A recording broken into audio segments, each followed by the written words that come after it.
This is Miss Potter, and this is the Getting Started video for APBC. And this video is going to go over the functions of the buttons in the left sidebar.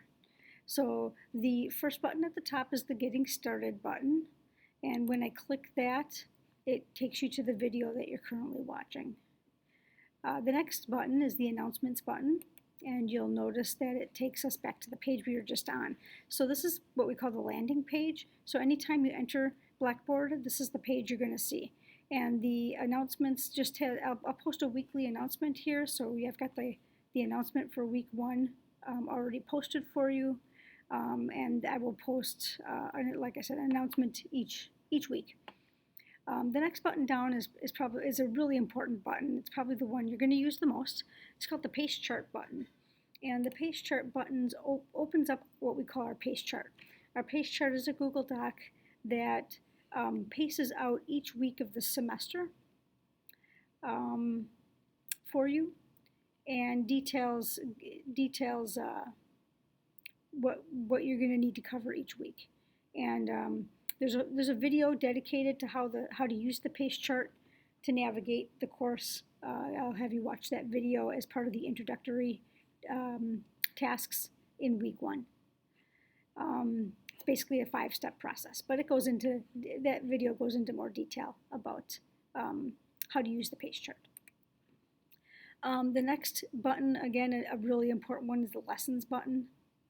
And the Lessons button gets you to each week's folder, and this is where you're going to find the assessments, which are the ones that are graded and go in the gradebook.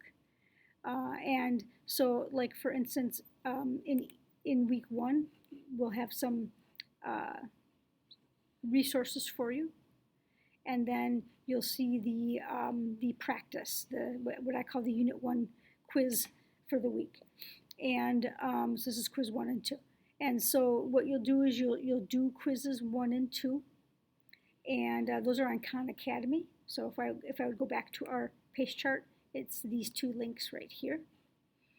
And when you complete the quizzes 1 and 2, you'll upload screenshots here. And after they've been corrected by me, you'll see the assessment pop up below this practice. So if you notice, the practice is in blue, the assessment will be in red, and I'm going to show you what that looks like. So what I've done is, in week 2, I've already corrected the practice. So if you notice, again, here are the resources, and here's the quiz, and I've corrected the quiz, so the assessment folder opened up so that you can, if I go back to the Pace Chart, you can work on the week 2 assessments. So that's kind of how it works. I open up the week 2 assessments. I open up the weekly assessments by correcting this practice. The next one is the textbook link, and so here is your textbook. Here's a link to use it. The next button is the Live Class button, and that gets us into Zoom class for our live classes. I'm not going to click it though because I don't want it to launch Zoom. And then the next one down is the same for the office hour, which is on Thursday. But again, it's another Zoom link for a kind of a drop-in class.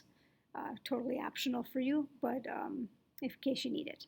The next one button down is the recorded live classes. So these were recorded last year, and then I will overwrite those links with new links for this year. And then the next button down is the Contact Your Teacher. So that's me with all my information, my contact information in case you need it. The next button down is the Grade button. So this gives you the grade books. So if you notice, there are some introductory summary grades at the top here. And then scrolling down, you can see that, here's the week 1 practice, and then the week 1 assessments. And then remember that week 2 practice I had graded so that you could see the week 2 assessments in the folder. So in that, it just keeps progressing down like that. You get the week 3 practice, and then the week 3 assessments, and so on. And so this is where you can go to see your grades, a summary of your grades. The remaining buttons are probably you won't use too often, but they're they're um, they're just resource buttons for you. So the tech support button here is our video tutorials, and so that you can get some tutorial information on things like sharing your work, um, and inserting your work into homework, and things like that. And then the next one is the class policies.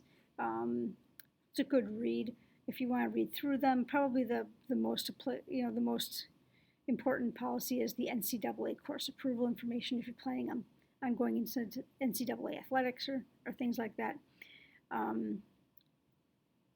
And then we have I think this is another link that gives you information about NCAA action steps. And then you have some classroom resources here through eAchieve